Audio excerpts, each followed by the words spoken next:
Isang mapagpalang araw po sa ating lahat. Day 14 na po kami ngayon. Ano po? Ito, silipin natin mga idol yung karagdagan pa sa tinapos namin ngayong araw. Ano po? Yan. So project update ulit. Dito mga idol sa Kisame ay ayos na po ito. Kung may re-retouch man dito mga idol ay kapag nakapagpailaw na kami. So okay na po itong dalawang cove po na ito. Dalawa. Ito saka ito. Then kabuuan ng living area.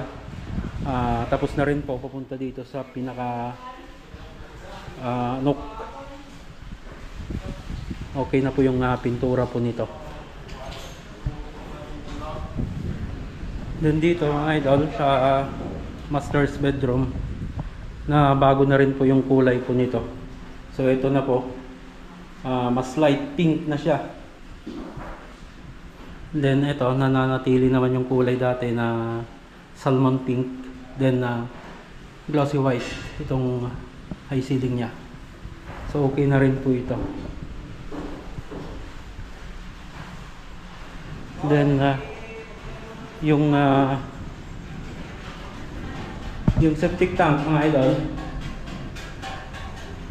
yan. So may partition na po. So tatlo yung pinalagay ko dito mga idol para pagdating dito sa pinaka pangatlong butas mga idol ay filtered na po yung tubig, hindi na gaanong marumi ano po. So dito sa pangatlo kung halimbawa mapuno dito po sisip-sipin yung yung tubig kung halimbawa lang mapuno mga idol.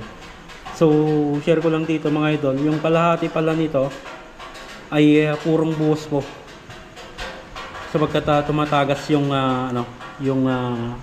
yung tubig, kaya minabuti namin mga idol purong buhos yung nilagay namin dyan. So hindi na masyadong aangat pa dito sa taas yung tubig kung halimbawa man. Then dito sa kalahati nya is hollow block. Yung palibot, yung ibig kong sabihin mga idol, yung paikot nya ay purong ano po yan, purong buhos para hindi papasok yung tubig. And then dito sa room 1 ay ano na po ito, pwede na pong i-first coat po ito bukas. Then dito sa CR mga idol, yan nakapag-simula na rin itong mag-tiles, wall tiles dito sa CR. Then dito pa sa nabuhusan na po ito itong wash area. So mas nag-drop kami ng konti dito mga idol. Then dito yung butas dito mga idol, nakakita na namin kung saan yung may leak pa. So konting-konti lang naman yung tumatagas, patak lang naman mga idol. So nakita na namin. Yan yung asikasuhin namin bukas para matakpan na yan.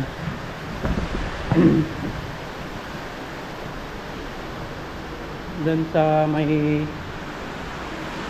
driveway mga idol, pinaasikaso ko na rin dun sa may driveway.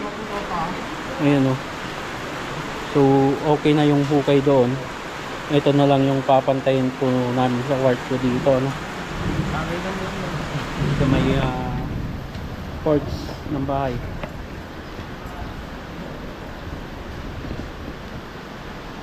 Ayan, okay na. Sa guest area mga idol, ito yung hindi nagagalaw pa. So ito naman yung papaasikaso natin bukas ito. Retouch na lang naman na po ito. Then papatungan pa ito yung high ceiling saka yung cove.